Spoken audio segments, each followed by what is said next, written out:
session on climate change and conciliation. And just to introduce myself, I am Chris Ling. I am a faculty member here in the School of Environmental and Sustainability at Royal Road University. And I moved here to the traditional lands of the Casepsum and the Lekwungen ancestors and families around 15 years ago. And very much astonished by the wealth of beauty and natural environment that is here on the southern end of Vancouver Island. I am very pleased today to be joined by Russ Johnston, the Indigenous Academic Advisor here at Royal Road University, and Dr. Hilary Leighton, Associate Professor and Program Head of the MA in Environmental Education and Communication. So Russell, why don't you introduce yourself, and then we'll hear from Hilary. I'm grateful, Chris. I appreciate it. Anin bonjour, shungila wacha and dishnakas, meashin nigaming and dunjaba from wabazishi and dodem, habitat kosapsum lakwanganaki. It's a pleasure to be here with all of you and to be here with my esteemed colleagues, Chris and Hilary. My English name is Russell Johnston. I have the honor and the privilege of being the Indigenous Education Advisor here at Royal Roads. I've been a member of the Royal Roads community for just over 2 years, but I've been a visitor on Lekwungen and Casupsum territories now for just over 8 years. And in that relationship, it's that ability to give thanks for those gifts that I received from these lands and these territories, and want to take the time to acknowledge the ancestors and families whose stewardship and relationship has nurtured this space long before I had ever arrived, so that I could be here and working towards being sort of that best version of myself, or what we say in Anishinaabe, Minobamatsuin. So it's a pleasure and an honor to be here. Miigwech. Thanks, Russ. Hilary, would you like to introduce yourself? Well, hello, you two, and hello, everybody who's here with us today. I am also on Lekwungen speaking peoples territory, unceded traditional lands, the smoked herring peoples. And, you know, I really take to heart the teachings of Clarence Butch Dick. Often he says that, you know, when we take care of the land takes care of us. That was what he was taught. And I just take that to heart every single day when I walk out in the forest with my dog, and when I go to Royal Roads onto those beautiful lands, and when I'm here in Wasanik, that, you know, when we have this kind of beautiful reciprocity where we understand our coexistence, our symbiosis, our interdependence, then really that starts us on this path of what we're going to talk about today, which is conciliation and a certain way of being in the world. And I just feel such gratitude for all our kin, and particularly for the Casapsum and Lekwungen ancestors and families that gathered on these lands and really sort of showed us the way forward. So there's so much wisdom here. There's so much in the new old ways. I'm very grateful. And I love being with you two today. So this is going to be great. Yeah, and thanks for introducing yourselves, Russ and Hilary. And so perhaps I'd love to encourage people to post observations, ideas, questions, and thoughts in the chat, and you know, that'll help inform what we discuss, and you know, will enrich our conversation. But as a sort of maybe an opening point. You know, many people will be quite familiar one way or another with the word reconciliation. We've chosen to go with conciliation for the title of this webinar. So Hilary, perhaps you'd like to give some sort of insight as to why we had chosen that word specifically as opposed to reconciliation, or another way of phrasing it. Well, you know, one of my close friends who is an Iroquois man, Glenn Patterson, he said, you know, this reconciliation, he said, it sounds to me like we're going back somewhere. And he said, I'm really interested in conciliation and moving forward. And that just stayed with me. And so when we're talking about, how we're going to be together through this time, we're in the middle of an existential threat. We're in the middle of some really dire happenings in the world that we've largely had a hand in. We've disrupted a lot of large ecological cycles, and it's a very difficult time for many. And so I think one of the most pertinent questions of the day is to say, well, how are we going to be together as we move along through all of these things that always come up, but even now there's more pressure and there seems more difficulty than we've ever had. It's unprecedented. So to be conciliatory, speaks to me to be, in a kind of a courteousness. And I don't mean that like being polite. I mean in courting, in really considering the lives of others, to really see what it is that somebody else loves and cherishes, and to acknowledge that and to move in those ways. And so conciliation to me is, just this more sort of this advancement toward something, not just looking back, because I see history as happening all the way along. So that's just one of the things I was thinking about when we were talking about this earlier. It seems like a movement forward, this conciliation. How will we be together? To be conciliatory is a way that I'm interested in. So that's maybe over to Russ. Shall I, Chris, or how do you want to? Yeah. No, and we're having conversations about what this space could look like, or the types of conversations that we were going to have. I was grateful for the opportunity to speak to this idea of what conciliation can mean, right? Because at the very root of that idea is a relationship in some way, shape, or form, right? To come together, to be together, to be sort of content and moving in a good way towards something, right? And I think that's an important thing to think about, especially as we're thinking about something like, climate change and our relationship to the environment. How are we looking at the way that we're in relation to things other than ourselves as human beings? What are those relationships? From an Indigenous perspective, those relationships to the other than human are just as important as the relationships that we have to our human friends, families, etc. And so I think part of it is how are we framing, climate change and our relationship to the environment and to the dire state that we find ourselves in, and that we're really starting to see affecting in our daily lives more so than we have in the past. And I think the root of some of that change, or some of the things that we hope to shift, begins with us understanding what our relationship is to the environment and the places with which we choose to reside. And I think that's an important piece as we think about where we can go or how we can go. And a big part of that is thinking of what are those things and what can it look like as we move forward if we chose to nourish a different type of relationship to these other than human relations that we have.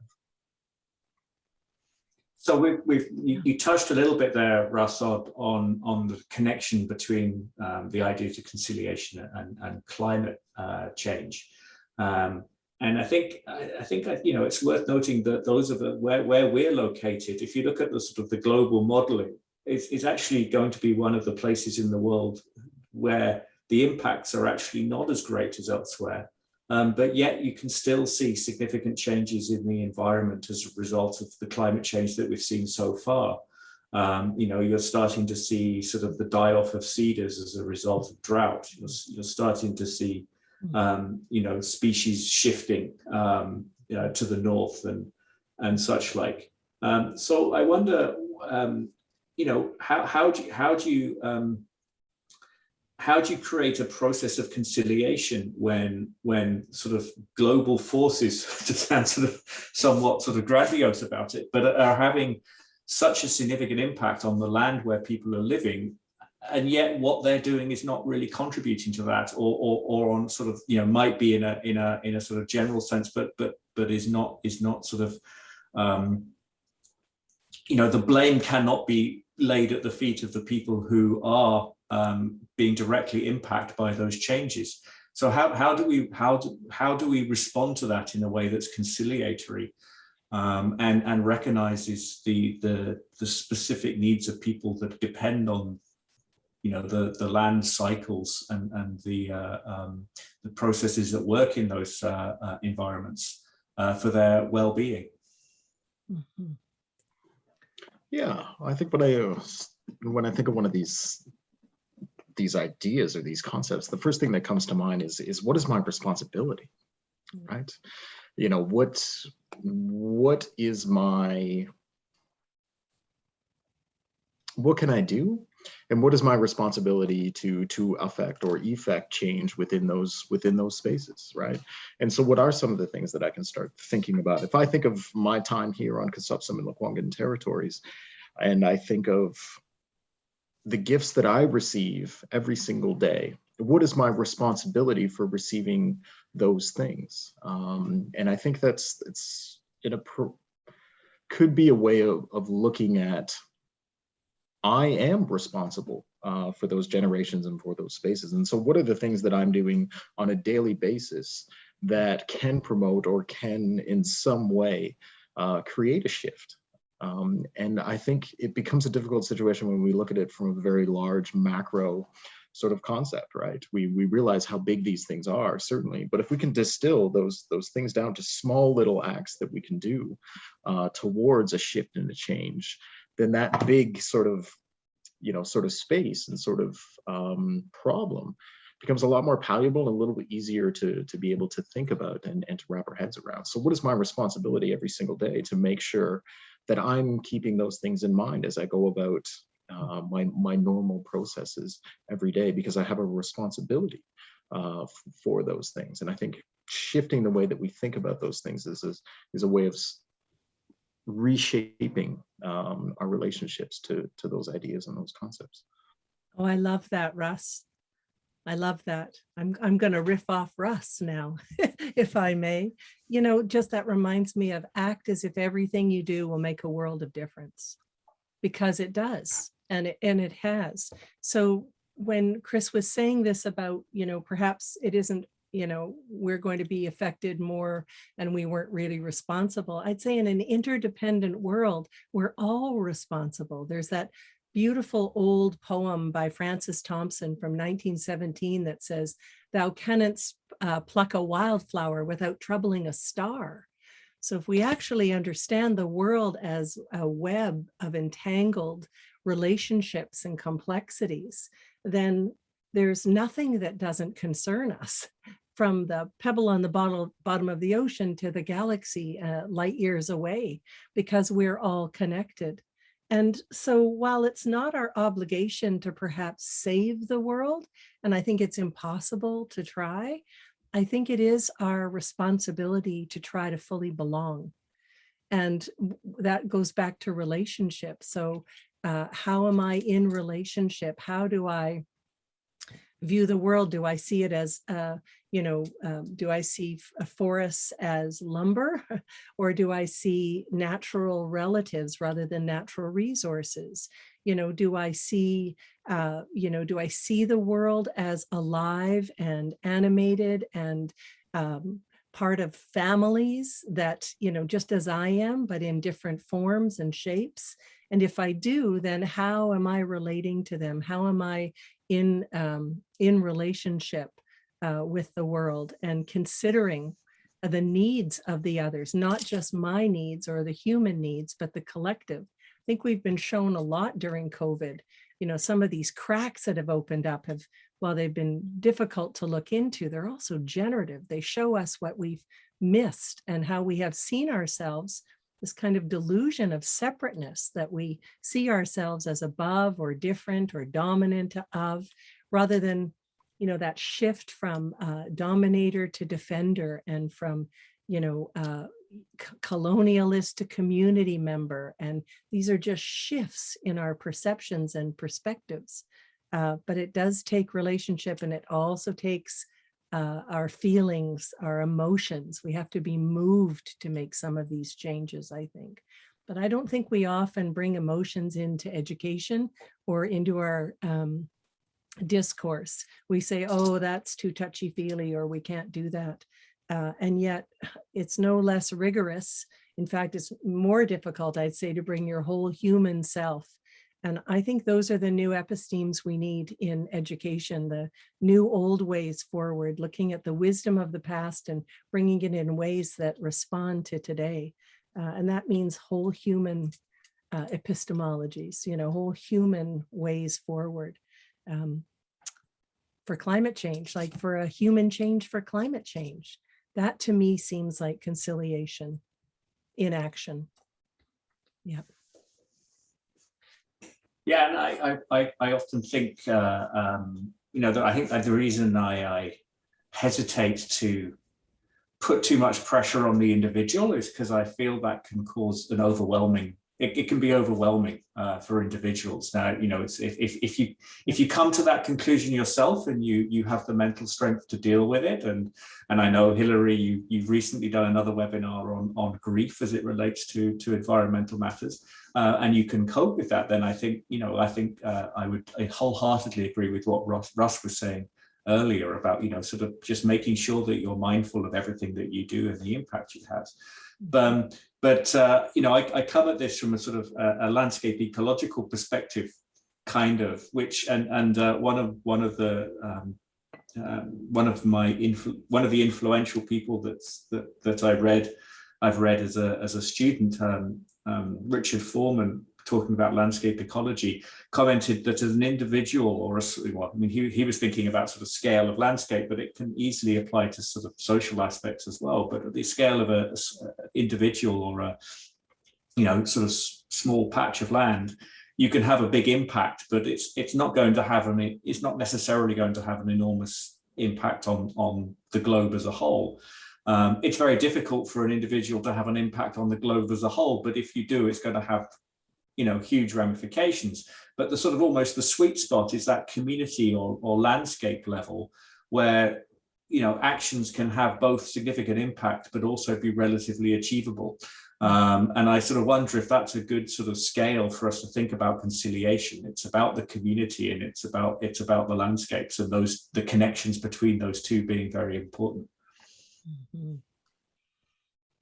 Yeah, and we're starting small scale food production at Royal Roads. So that's the kind of community actions that we're talking about too, is where we bring everybody in together for a shared harvest, as it were. And we start to understand where our food comes from, and we start to work, toward less food insecurity and, toward a different kind of relationship with the landscape. It's not just a look at it, it's looking into the nature of it. It's not just, speaking about the land, it's speaking with the land, it's listening for what wants to come, to this different kind of intimacy with the land of, what will we grow here and how will we grow it? And, how will we tend to this place so that it in turn tends to us? And that kind of reciprocity is immediate. We see it immediately in the nourishments that are provided. So I'm with you on the, those shifts, those kind of smaller shifts. And then out into communities, you're seeing all kinds of wonderful things happening in terms of community gardens and people gardening again and starting to grow food, especially during COVID. I think enough empty grocery store shelves scared people. And, really, there's nothing like a good scare to kind of, if we need it, to get us to change. This is the emotion I'm talking about, is to move us to change. And you're right, this ways we can get together. Such a beautiful celebration when you're working together in the field and you're harvesting. And I can't think of anything better to be doing with our time these days. Well, maybe not now, it's fall, we're harvesting and it's putting everything to bed. But, this is really about, I think it's also getting used to these emotions and being able to work with others and be with others and know we're not alone when we're feeling so much stress and difficulty around what's happening. So like you say, getting together in terms of the landscape and the cityscapes. And this doesn't have to be in the country. This can be definitely through design and planning in our cities, if we're thoughtful and considerate about that. Yeah, I'm grateful. I mean, what you're talking about, Hilary, is that idea of conciliation, right? That coming together for positive engagement and coming together in a good way. And I think that idea of that garden's a wonderful example of that, right? It's the tending to get the land into a space to be able to be fertile and to grow and to give it what it needs to be that best version of itself. And then that reciprocity that comes when those things come to fruition, right? That nourish you to be able to be in a good space to do the work that you need as you move forward too, right? Like thinking that these are separate things, separate entities or dichotomies is such a falsehood. We are interconnected in every single way. And there is reciprocity that exists in that conciliation space, right? And so how are we making space for those things, right? We tend to that stuff, it reciprocates those gifts and then allows us to be in a position of strength as we move forward to carry the load and to carry the work. And I think that's a conversation that is comforting to hear when we're having dialogue about things like climate change and that kind of stuff. Is how are we taking care of ourselves? Are we making sure that we're in a good position physically, mentally, spiritually, and emotionally to be able to carry this burden of this shifting landscape and shifting spaces, right? Because you're right, Chris. I mean, that's a heavy burden to sort of carry, right? But at the same time, what are we doing to make sure that we're putting ourselves in the best possible situation to take that work on, knowing, you know, what we're up against, it seems like, on a daily basis. And so I think that personal health is such an important piece because it allows us to do the work that's going to nourish us as we continue forward. And that's that reciprocity that we're constantly talking about, right? And I think the interesting thing in that is that the earth is just doing what it needs to make sure that it's its best version of itself also. It's replenishing itself in the ways that it needs to make sure that she's caring for herself, right? And I think that's an interesting way to sort of look at this. The earth's going to be fine, folks. It's done what she's meant to do for 6 billion years. Yeah. She's going to continue doing what she needs to do for as long as she needs to. Are we going to be around to see it is the question, because the earth will just continue to do what it needs to do. And I think that's an important thing, right? Is that hierarchy we've created around the way that we think about these things, that somehow we're at the top of that pyramid or those spaces. It's quite the opposite, actually. And I think our culture will change, as Reich said, when we fundamentally realize we're animal. You know, when we've forgotten a lot. We fundamentally have forgotten we're animal. We're part of this whole scene. But you're right, the earth is responding. She's just responding. These large ecological cycles that are disrupted, they're working in reaction. And yeah, I like what you say, Russ, about these smaller ways that we can affect you know, our own health, our own wellness. And that, you know, I also always will go back to health. We'll always go back to you know, kind of an embodied approach, a feeling affect, and say that if we can't grieve, if we can't hear the earth crying right now, if we can't also join in and weep deeply, then we'll be too stopped up. We won't be able to have the energy to do the work we need to do. We won't be able to hear people whose motivations run counter to our own. We need to keep the channels open. It's like a soul hygiene to learn how to grieve properly, learn how to get our outrage out without hurting other people, to really feel our emptiness when we feel it, because we've all felt numb and wanted to run away from this. And also our fear. There's so much going on that if we try to bottle that up, we're not going to be able to do anything. So finding ways and processes, and, you know, these are these epistemes I'm talking about, of moving these emotions and keeping them moving, allows us some of that clean approach. And doesn't mean it's gone away. It just means that, you know, we just keep moving to new levels of our identity and maturation. This might be the way we grow up and actually evolve ourselves, if we brought our emotions and our spiritual health and our physical health and everything all together into the equation, rather than try to parse them all out so separately. I think that's really at the crux of so much of the problem we're seeing right now, is you know, we haven't done a very good job of that. Yeah, and it's riffing on what Russ said a little bit. You know, it's of course absolutely true that the earth has been around for many millions of years, billions of years, and will be around for quite a long time longer, until the sun expands and uses up all its hydrogen into helium and burns us all to a crisp. But the chances of us being around that long are absolutely zero, given that the average mammalian species exists for roughly 1 to 2 million years, and that's a finite amount of time that's relatively short. So we are talking about human survival here.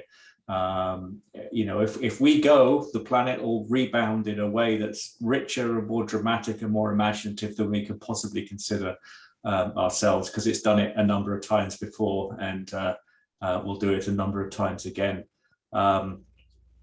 I just want to bring a point that was put in chat, which is quite interesting, and sort of brings the importance of the individual back into the forefront, which is Rob pointed out that in no nation do more than a few dozen public servants control the licenses and permits and approvals of requests for fossil emission sources, extraction, export, import, trade, and exploitation.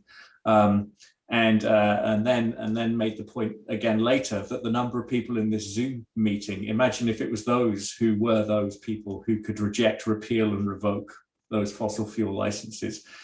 So individuals in the right places can be very powerful, and who knows whether you are in the right place sometimes until you've done that action that has made the difference. So maybe being conciliatory also requires subversive infiltration into some of these systems, and to become part of some of these systems, not from the outside in, but from the inside out, working for change. Right? Because and that's tricky territory. So, how many of us are infiltrators, where we, work to learn the system and learn to be able to, bring our best work within a system to help make it change. Because it's one thing to be looking at it from the outside and saying, why aren't you changing? But to be inside and working on something, well, that's the heavy lifting. Because there's always going to be negotiations and a real need for empathy and compassion for how we got here. Not just to say that we're all fools and what a mess this is, but real compassion for how we got here, for our ancestors, for mostly well-meaning plans that were made, but not thought through in a way of interdependence. And so some people say, well, you can't use the master's tools to take apart the master's house. And I say, well, I think you have to learn the language. You have to be able to sit with with everybody, especially those whose motivations run counter to yours, and be able to listen and be willing to be changed yourself, rather than think you just know the one way, because that's also can happen. We had a lecturer once in the MEEK program who wrote a book. It said, the title is "I'm Right and You're an Idiot." And it was just a great book. And, Jim Hogan. And what he's saying is our communication systems are very difficult, because we go in with our agenda, or we say what we say, and where's the room to listen, to be changed by what you hear? No matter if we think we're right, so where is that willingness to shift ourselves and to be in these risky, edgy places where we can make a difference, where we can drop some of these ideas in and push out for change. Education is one of them. Someone here, I think it was Catherine, asked, how do we create spaces where whole selves are welcome? Well, what about if education was like that? What about if we actually valued not only the rational, linear, empirical verifiability of that part of our minds, we also embodied education. We also valued our feelings and our full climate range of emotion. Imagine if that was part of the assignment. How different this would be, how different our learning outcomes might be. So, I just hijacked it from from Rob's comment all the way back over to health, and here we go. But we do show up who we are, don't we? Sorry, Russ, go ahead. Oh, not at all. It's it's an interesting conversation, right? aware of this sort of every single day in the role that I have at Royal Roads, right? Is that I still operate within a colonial Western system, and I am reminded of that every single day, right? It's a reality, but in that is I choose to be here, right? I choose to work in these spaces and to engage these spaces, right?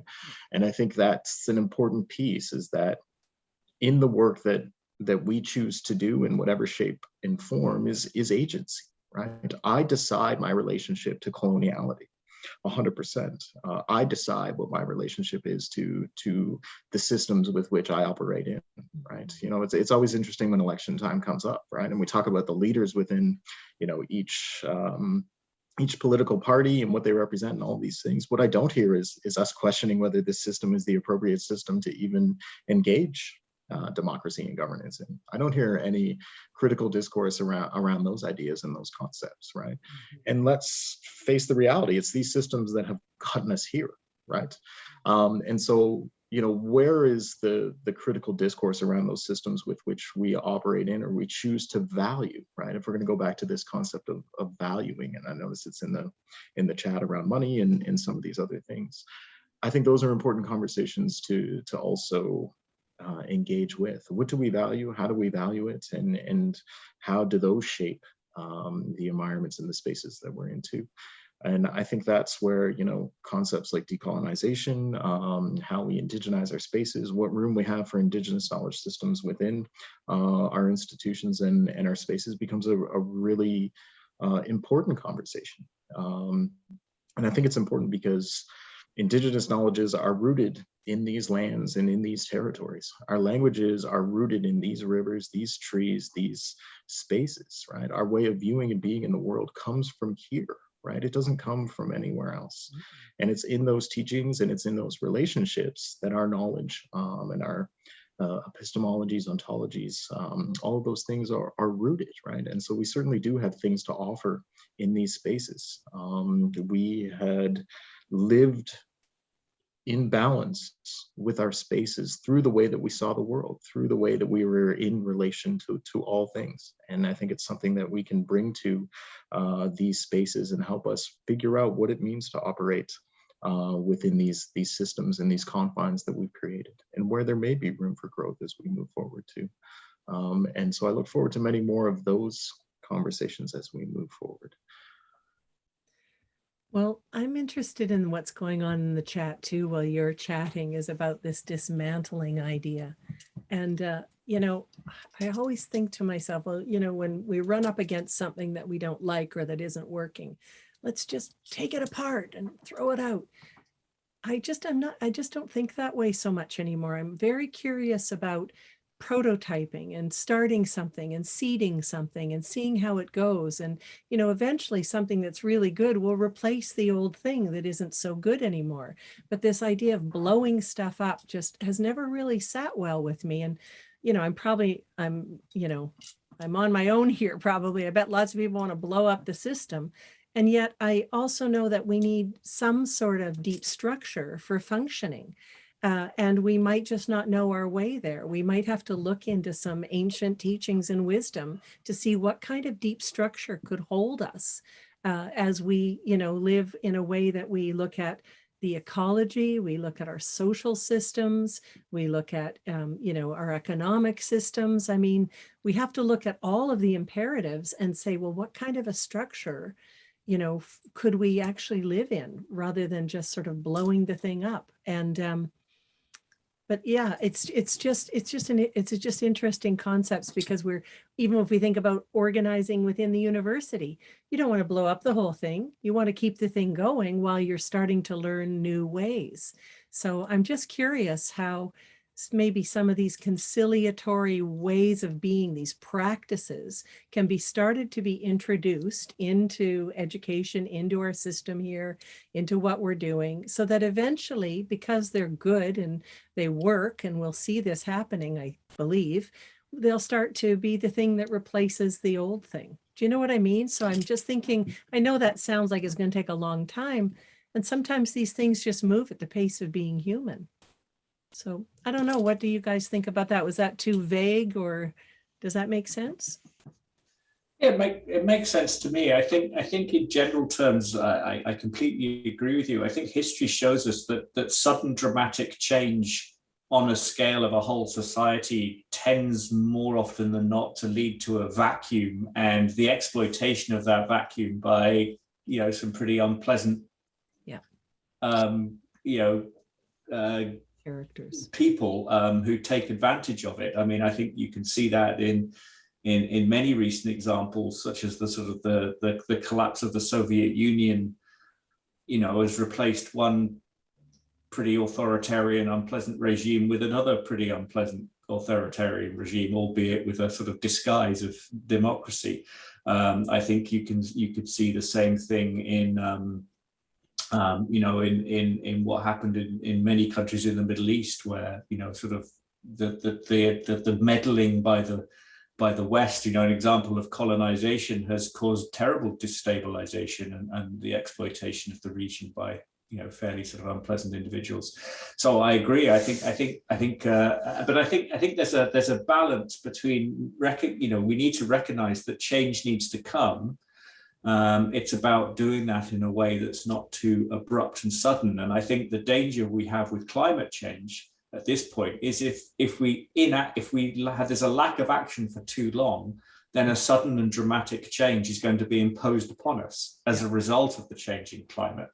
So, the longer we go without any action leads to a state where more dramatic action is necessary, because otherwise really extreme reaction is going to occur without our control. And that would be my concern. There's been a couple of comments going through in the chat which have sort of indicated, we kind of know what we need to do. I mean, this is not rocket science. It's not about a billionaire taking off in their rocket to fly to Mars and try and sort of avoid all their responsibility. We know what to do, and what's holding us back is the politics and the business as usual economics. And I think even some of the vested interests are now starting to really recognize that even in their very sort of narrow, very arch capitalist view of the world, you're starting to see some very big institutions really, literally put their money where their mouths are. You've got the sort of big institutional investors like BlackRock, for example, saying they're just going to stop investing in climate harming businesses. Now, what that looks like in reality, I think it's a bit early to say, but you're starting to see signs of some real significant shifts, perhaps not as far as some would like, in that it's not dismantling the global capitalist system, and you may argue that we need to do that. Lots of people would certainly argue that for good reasons. But would that be a stressor too much? Would human society survive a very abrupt end of a capitalist system that's caused the global system to tick along for better or for worse for many generations now? I mean, lots of harms have resulted from capitalism, absolutely, for sure. But I'd like to see a human system which has existed ever in the past that has not caused some harm to some people at some point. Exactly. Yeah, I don't think we've been there. I think all societies have had terrible troubles. So, looking back at something romantic sometimes gets us in trouble too. However, can we act with urgency and respect? I mean, these things don't have to be, in isolation from each other. Can we act on this existential threat, but do it with grace and with kindness and with reciprocity, and not just run to save our souls, but look around us and say, what is happening in this system? How can I affect change here in this system? How can I do good in this way? And I think that's looking at how can I be in this world every single day. And yes, in light of all of the news that's pouring in, I mean, this is the antidote. I also say, what a time to be alive, that we actually have this chance to show up and, do something. I mean, we've still got some time to do something. Some might argue with me, but hey, I'll die trying, because I have faith in humans. I really do. As much as sometimes I have to admit, even though I love my students and my clients, sometimes I don't like people very much. I don't think we've behaved very well. So, but I think if we do this together, if we can actually think like a system and really think about these complexities and how everything is connected, and bring our hearts and souls into this too, I think we need that whole equation. I think that's what, I'll just point over to you, Russ, because, I think that's what we've kind of been talking about over the last couple of meetings we've been in today, is this heart work, it's also necessary. Yeah, and following the chat as it is, it sort of goes along, sorry, the side there too. And I think this is interesting, and it has me thinking about what you were talking about earlier, right? Is this dark and this light, right? I think whenever we see change, inevitably there will be dark aspects that go with it, right? And this is what we're talking about. I think if we look back at the history of Canada, I think we have a pretty good, or a want to believe that how Canada came to be was a fairly peaceful, sort of nourishing thing, but there was lots of war and setting up the way that we do governance here within these systems, right? And so part of that is acknowledging that it's not always sunshine, rainbows, and lollipops, right? It's as we shift and change within these spaces, and especially even in our own personal lives, there is darkness that happens in those spaces, right? I think one of the things that what we want to sort of at least acknowledge is how are we going to handle those situations as we move forward? And I think that's an important piece, and that's where that heart comes into play, right? Why are we doing this? What is our responsibility to do this in a good way? And I think back to our own teachings as Anishinaabe people is where love does play such a significant role in the way that we view the world, right? It is the root of how we interact. It's the root of how we engage respectfully and in a good way. It doesn't mean that there isn't, bad things or darkness that occurs in those spaces, but rather, are we allowing those ideas and those concepts to guide our way forward? And I think those are important conversations when we think of what it means to heal and to nourish spaces too as we go about this. And I think that's where respectful engagement and interactions becomes a key piece, right? I don't have to agree with everything that you say, but I will respect your opinion and your agency and your individuality within those spaces too. And I think that's an important piece as we move forward, because inevitably at the end of the day, that interconnection is there, right? What affects you is going to affect me also. And how are we making sure that we're engaging in good ways as we go about this work, regardless of how we think about them, because these changes, and we're seeing them, are becoming inevitable, right? They are going to happen. It's an inevitability, right? And so how are we making sure that we're engaging in a good way with those things as we move forward? So that's finding common ground. You're talking about, even if we have disparate ideas about things, it's being able to sit with each other, just to sit even in that uncertainty. We might say darkness, but I would say also just the, that's also just like an algebraic equation. It's like dark and light. They need each other. Like, you can't have the one without the other. You can't have grief without gratitude. I mean, we can praise what we love in this world, and we need to. We don't do enough of that. And yet, when we grieve, we're grieving what we've loved and lost or are already losing. And so we need the two, because we can't have the one without the other, because it's a half-life. So, we're asking ourselves to do a lot right now. We're asking ourselves to bring our full selves, our full, authentic, true natures to the fore. And I think in a society that has, effectively asked us to lop off so many of those parts of ourselves when we bring ourselves to work or school or wherever, it's that there's a lot to be doing in terms of what I call the inner climate change, so we can bring ourselves to this place of trusting that this is also what we need. We need this inner sense of agency, as you say, so we can be in communion with the world, no matter what's happening, because things will happen, tragedies will happen, people will get hurt and die and grow old. We can't really let go of that whole idea of, we're not obligated to finish this work, but we can't abandon it either. You know, this is our responsibility.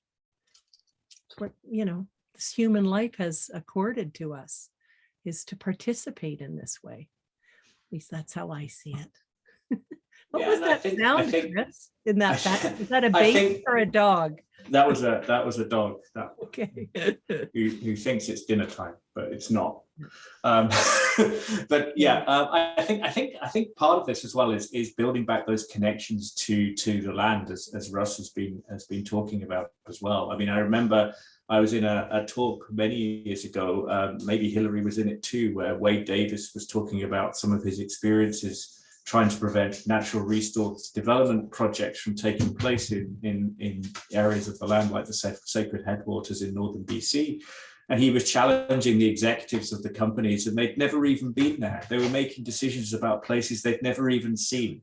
You know, they'd seen lines in a report or something like that. And I think, you know, I mean, you know, as he said in that presentation, you know, these people, when you speak to them, they're not bad people. They do care about, you know, they have children, but they're just disconnected from the decision making. And I think that's definitely part of conciliation. It's about, you know, ensuring that there's a recognition, you know, there's a full understanding of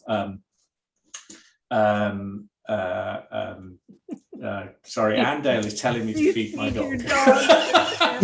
Don't dismantle the system, feed your dog. Yeah, so it, you know, and so of course they were making decisions, because they weren't making decisions based on the truth of the situation. And where's the responsibility though, Chris? So, you know, that's great to say, oh, they weren't there. Well, where's their responsibility to be there, to go there, to do that? Like, that's the change. These are the pivots and the shifts we need to make. We have to say, well, I can't make a decision on that unless I'm there. And then I have to look at it and make a kind of a transition plan. And, you know, I mean, I don't know. I just can't imagine that I could ever make a decision on something I haven't known or been part of. Like, that in itself is such a fault of the system that we keep honoring and rewarding and giving bonuses to, because probably the profits were pouring in. So you see, that's the faulty system right there, that we have to be able to say, yeah, no. Well, it's because emotion has been removed from it. Exactly. I think you'd say, Hilary. Point exactly. You know, I just wanted to go back to the word ordeal, because, you know, we're in an ordeal, let's say. And I look at the etymology of the word ordeal, and it's a call to transformation. It's always been a call to transformation. It's the traditional idea of the ordeal is that you move through these fires of initiation and you are somehow transformed into more of your own true shape. And even looking at words like apocalyptic, which people are throwing out all over the place right now as in doom and gloom and the end of days. If we look at the etymology of that word, it means to lift the veil to see what we couldn't have seen if we hadn't have lifted the veil. So perhaps we've been veiled for too long, and now we need to do some of this veil lifting and see who's behind the curtain, and, you know, have some of those conversations with those, you know, in those spaces of difficulty and uncertainty. But the kind of listening that happens in circle, I just have to go back to some of these ideas of conciliation. It reminds me of circles. You know, you're not looking at the back of someone's head, you're eye to eye with people. And so if you are, you know, taking down trees, and I'm someone who wants to keep the mother trees intact in the forest, if we can look at each other eye to eye, there's got to be some common ground in there somewhere. But we don't do that, do we? We do things with social media now, and we have all these different silos. What if we had convened some of these circular discourses, these conversations, these ways of listening? That is like a new old way, you know. I'm just saying, that sounds conciliatory to me, but I do a lot with my hands, and I like to move. Could be an interpretive dance, you know. You knew it was going to get like this when you invited me. Anyways, sorry. No, and I think these are, how are we thinking about what our relationships are to these things, right? Like, it's this idea of change. Change is inevitable, right? You know, I always think of one of the things that I was thinking about my last birthday. It was the first time I had ever thought about death. And sorry, yeah, I went there. And that was the first time in my life that I had ever began to think about that, right? It's going to happen. It's going to happen to every single one of us within this room, this space, wherever we are, right? And so how led me to the space where I was thinking about how am I in relationship to that, right? To that inevitability, which is change, right? This shift to another space, this shift to another form. It's an inevitability that will happen to every single one of us within these spaces, right? And so that idea that somehow change can't exist or doesn't exist or doesn't need to happen, it will happen inevitably, right? And I think this is where when we talk about things like climate change and these kinds of things, it is going to happen. It's not a question of if, it's a question of when, right? And so what are we doing? How are we shifting? How are we changing? How are we adapting, evolving, allowing ourselves to be malleable within the systems that we do have in place and with who we are as individuals and community members also. And I think that's an important sort of way to conversation to start having, right?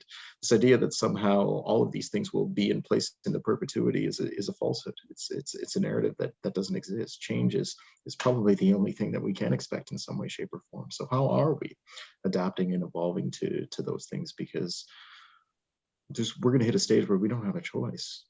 But right now, as Hilary says, we do have a choice, right? And well, these are practices, Russ. You're talking devotions and practices, like practicing these things, practicing ways, practicing, these are like, these are practices. Practice how to, that's how we become resilient, is through these practices of being able to sit in difficulty, not just rush in and fill it or go shopping or, remember Bush at 9/11, go shopping. I mean, all these defaults that we have about pushing something away or escaping or 3 hours of Netflix and a bottle of wine, that'll get rid of climate change from my mind for a while. Now, I'm not saying there's anything really wrong with that. But every single day it might be problematic. I'm just also saying that we haven't been very good at this, at these places where we can gather and express ourselves fully and be witnessed and then be able to move forward. It's not get over it. It's not just thinking about it or talking about it. It's actually, an expression that has to come up through the body. And I'd say the soul is ecological in my mind. So I think that's our deepest connection to the rest of an ensouled world, and keeping those kind of channels clean is one way forward to helping with this kind of deeper intimacy and connectedness with the world, and staying clean with ourselves and not projecting out onto others because we haven't had a good cry and we just haven't had a good outrage for a while. I think, it's just really difficult right now, particularly in COVID too, when people have not had the kind of interactions that we were used to, where you could talk things through with someone or, have a good rant, have a good stomp around Royal Roads and rant with your colleague over lunch. So I just think that these are practices too, that we could do a lot for ourselves if we took some of them up. And that, best out in the natural world where, there's a bigger story going on that can hold our smaller story. Mm-hmm. All right. Well, I think we're pretty much at the end of our time here. We got 5 minutes left. We've got to do a couple of housekeeping things before we sign off.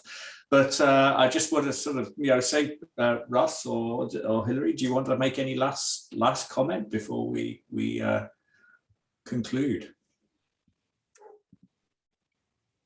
Well, I just want to say thanks, you guys. I mean, we never know where these things will go, and they always take a wonderful circuitous route, and it's just lovely to spend time with you and a wildly active chat. And so thanks. And I just always love being with you guys and hearing your perspectives, and I'm always changed when I leave these things. So thank you. Thank you so much. Thank you, Russ and Chris. Russ?